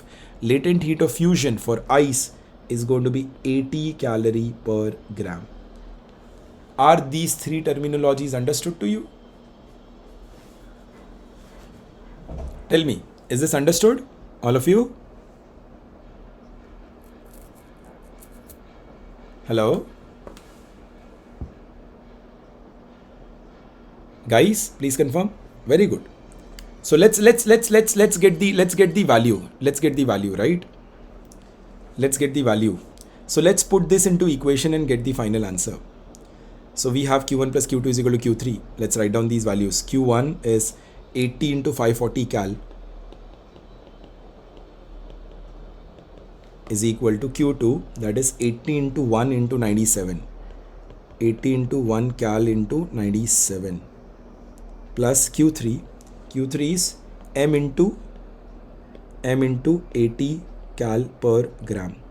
See, you see, calorie is a common unit. It gets cancelled from all the terms. Calorie is a common unit which gets cancelled from all the terms. And when you end up solving this, थोड़ा सा reiteration वगैरह करना, you will end up realizing that M का value turns out to be 637 gram. M value turns out to be 637 gram. So what is the amount? What is the amount of ice that got melt? It's going to be 637 gram. Are we clear with this? Just do certain rearrangement and you'll get the final answer. Basic calculation, proper division and subtraction, right? Now, this brings me to the second part of my question, which is how much heat is transferred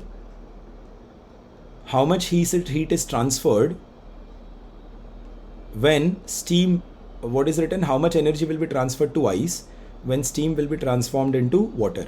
So the question is, the second part of the question is Q transferred. Q means heat transferred to ice by steam. What is the heat transferred to ice by steam? इसका तो answer हम directly निकाल सकते हैं. See, can I say that this is the amount of heat transferred by the steam to the ice? Because अगर Q1 उसने release किया, Q2 उसने रिलीज किया, तो ice ने उसको गेन किया था, right? If Q1 is released by steam, Q2 is released by this, then Q3 is the gain, right? This is the energy. Whatever they are going to release will be gained by ice, right? Is this understood to all of you?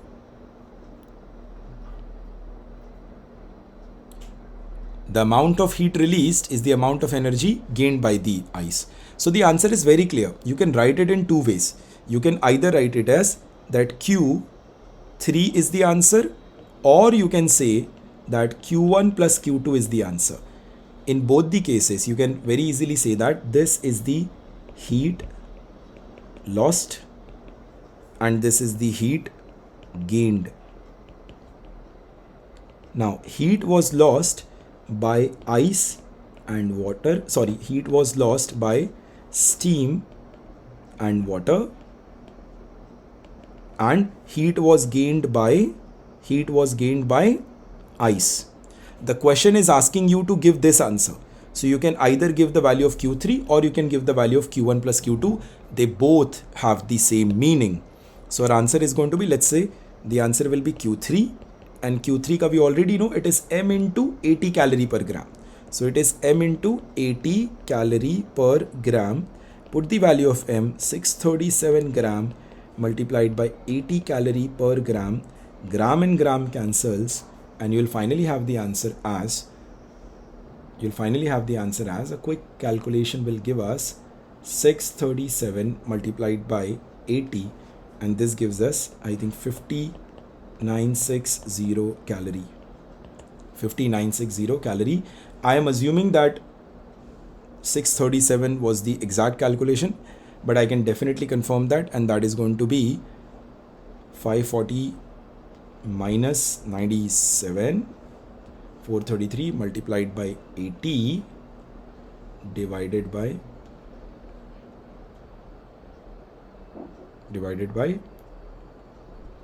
I suppose there is a is this 637 correct?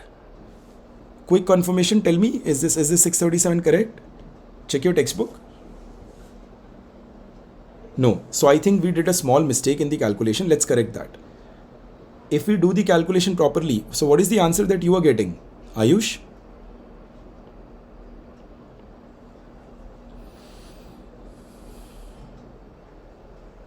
Ayush, tell me, what's the answer that you are getting? So if we do the calculation properly, what is the answer that we'll end up getting?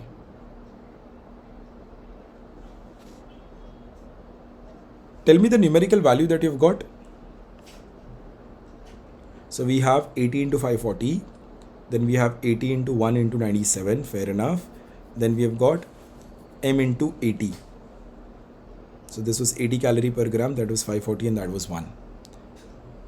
Okay, let me do this calculation, let me make this correction. What have we got? We have got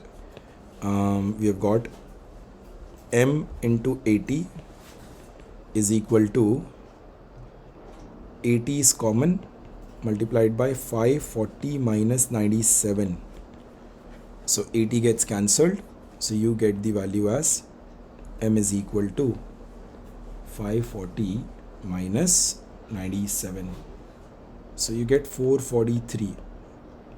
Is that the correct answer? 443?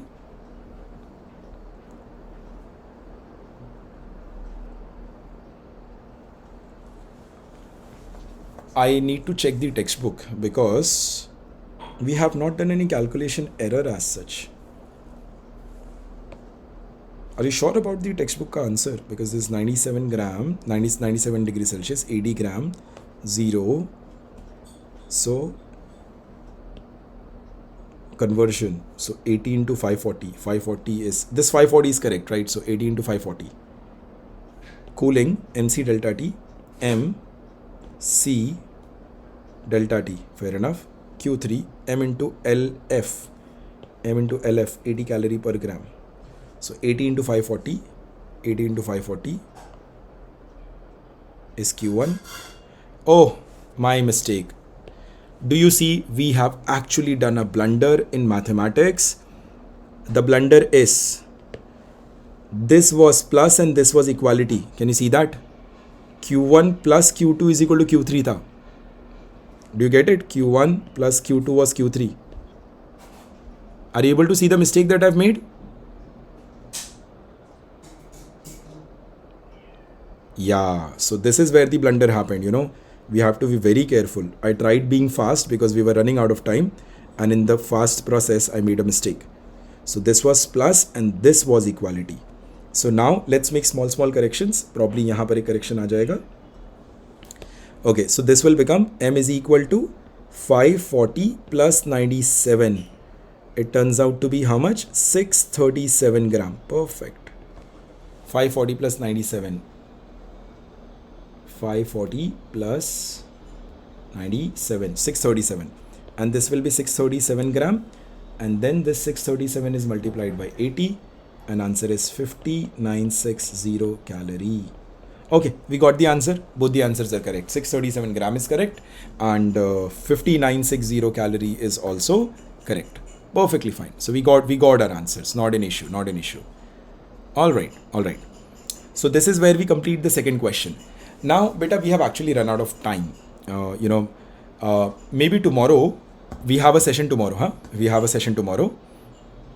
So maybe tomorrow we will, have this thing, we will complete the leftover part of heat and calorimetry. There are like 2-3 questions. So we'll start with those 2-3 questions. And then I will take you into current. And we will talk about heating effect of current. We will talk about combination of resistors. We are going to talk about many other things. We are going to talk about heat losses. We are going to talk about power. So we will solve all the questions of current, electricity tomorrow. Now I want to have a quick understanding from you as to how this session went. Yeah, Sahil, what is your doubt, beta? Tell me. In the unit conversion, just write it down. Write down in the message.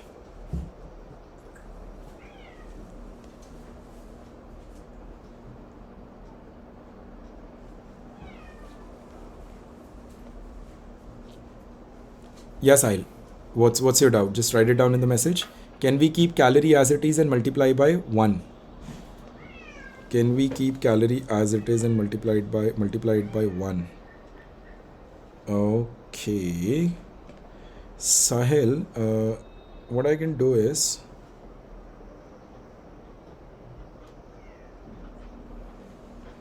I can unmute you so that you can. Sahil 10C. Sahil, you can unmute yourself and ask the question once again. Bolo.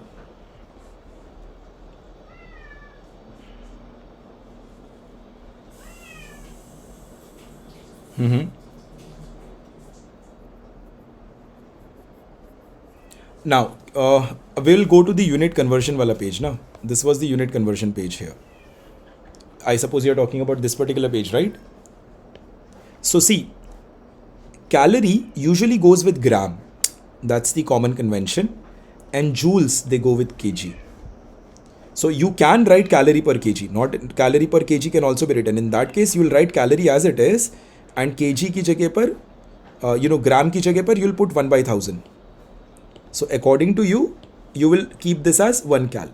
So your answer is going to be 1 kilocal per kg, right?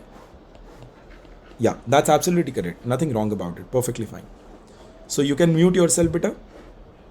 Now, closing part of the session, I want couple of feedbacks. So what I'm going to do is I will see if I can create a poll here. Is there any possibility of creating a poll here? No, there is no possibility of creating a poll here. Not an issue. I'll go to Zoom and create a small poll because I want you to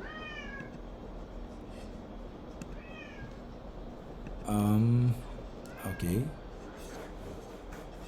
All right. Chalo, let it be.